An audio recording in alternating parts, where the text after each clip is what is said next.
ዛሬ አንድ አሪፍ የሆነ ስኪሎች ወይ ደግሞ አሪፍ የሆኑ ስኪሎችን ይዤላችሁ ብቅ ብያለሁ።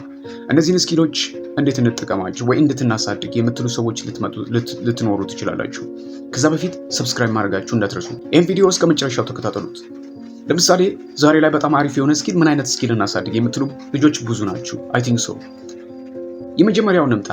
ስለ ክሪፕቶ ካረንሲ እናውራ። ክሪፕቶ ካረንሲ ስንናገር እነ ቢትኮይን አሉ፣ ኖት ኮይን አሉ፣ ላይክ ቶን ኮይን አሉ፣ ብዙ ኮይኖች አሉ፣ ብዙ ኮይኖች አሉ። እነዚህ ኮይኖች ዲጂታል ናቸው። ፊውቸር ላይ አይ ቲንክ እንደሚባለው ከሆነ ድሮ ላይ የሰው ልጅ ጎልድ በወርቅ ከወርቅም በፊት ደግሞ የተለያዩ ለምሳሌ አንድ ሰው ልብስ የሚያቀርብ ከሆነ አንድ ሌላ ምርት ነው የሚሰጠው። በዚህ ነው ሲቀያየር የመጣው። እያለ ሳንቲም መጣ፣ የብረት ሳንቲም ማለት ነው። ከዛ ከብረት ሳንቲም ደግሞ እያለ ኖት መጣ። ይሄ የወረቀቱ ማለት ነው። አሁን ያለንበት ኢራ ዲጂታሉም አለ የወረቀቱም አለ። ስፔሲፊካሊ አሁን የምንጠቀመው ኖት ነው።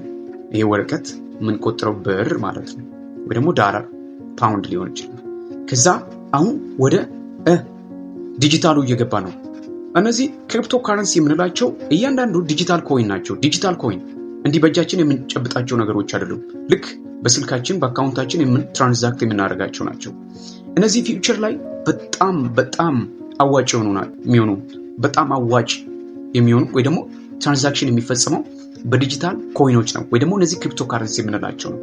ይሄ ማለት አሁን የምንይዘው ኖት ምናምን ነገሮች ሙሉ ይቀራሉ ማለት ነው። ሊቀሩ ይችላሉ፣ ቶታሊ ሊቀር ይችላል። ምክንያቱም ዲጂታል በጣም በፍጥነት እያደገ ስለሆነ። ለምሳሌ አገራችን ውስጥ እንኳን በብሎክቼን ብዙ ነገሮች ትራንዛክት ማድረግ ይቻላል። ብዙ ክፍያዎችን መክፈል ይቻላል። ኤርፖርት ስትሄዱ ለምሳሌ በብሎክቼን ነው ወይ ደግሞ ብሎክቼን በመጠቀም ነው ትራንዛክሽን የሚፈጸመው። የተወሰኑ ፊዎችን በቢትኮይን ሊሆን ይችላል፣ ቶን ኮይን ሊሆን ይችላል። ብዙ ኮይኖች በዲጂታል ኮይን ነው አብዛኛው ነገሮች መፈጸም ያሉት። አሜሪካ ውስጥ ከሆነ በብዛት እንደዛ ነው። እዚህ ሀገራችንም ከሆነ እንደዛ ነው። ሲሙ ገና ዩዝ ላይክ እነዚህ ካረንሲ ወይ ደግሞ እነዚህ ዲጂታል ኮይን የምንላቸው ነው የምንጠቀማቸው። ስለዚህ ይሄን ነገር እንዴት እናደርግ ነው? ትሬደር መሆን ይቻላል። አዎ ትሬደር፣ ለምሳሌ ቢትኮይን ትሬድ ማድረግ ይቻላል ፊውቸር ላይ ቶታሊ። ስለዚህ ነገር ማወቅ መቻል አለባችሁ። ይሄን ነገር አወቃችሁ ማለት ትሬድ ማድረግ ትችላላችሁ፣ ትገዛላችሁ፣ ትሸጣላችሁ። ልክ አሁን ዲጂታል ኮይኑኑ ቢትኮይን ከገዛችሁ ከትንሽ ጊዜ በኋላ ይጨምራል ወይ ደግሞ ይቀንሳል። ምንም የሚታወቅ ነገር የለም። ግን ማርኬቱን በማጥናት ሲጨምር ትሸጣላችሁ፣ ሲቀንስ ትገዛላችሁ። ልክ እንደዚህ በጣም አሪፍ የሆነ ብር መስራት ይቻላል። ሲም ላይክ ዩ ካን ቢ ላይክ ሚሊዮነር መሆን ይቻላል። ስለዚህ ስለ ክሪፕቶ ካረንሲ ማወቅ መቻል አለባችሁ። ስኪሉን እንዴት ላሳድግ ሂዱ፣ አጥኑ፣ በደንብ ፕራክቲስ አድርጉ። እንዴት ትሬድ ማድረግ እንዳለብን፣ ክሪፕቶ ካረንሲ ሲጀመር ምን ማለት ነው የሚለውን ራሱ ዲፕሊ ቀጣይ ላይ በሌላ ቪዲዮ ሰራላችኋል። ግን ከዛ በፊት ምን አይነት ስኪል እናሳድግ የምትሉ ክሪፕቶ ካረንሲ ነው። ስለ ክሪፕቶ ካረንሲ በደንብ ተማሩ። ፊውቸር ላይ በጣም አዋጭ ይሆናል። ክሪፕቶ ካረንሲ ትሬደር ከሆናችሁ መልቲ ሚሊዮነር፣ በአንድ ጊዜ መልቲ ሚሊዮነር ትሆናላችሁ። በርኒድ ታይም ጊዜ ወስዳል፣ ስኪል ይጠይቃል። ለረጅም ጊዜ መማር መቻል አለባችሁ። ለረጅም ጊዜ ሙከራው ላይ መቆየት መቻል አለባችሁ። ግን አንዴ ስኪሉን፣ ችሎታን፣ ኢንፎርሜሽኑን ካላችሁ ሶ ዩ አር ቡም አሪፍ ደረጃ ላይ ትደርሳላችሁ። ሁለተኛው ቪዲዮ ኤዲቲንግ ነው።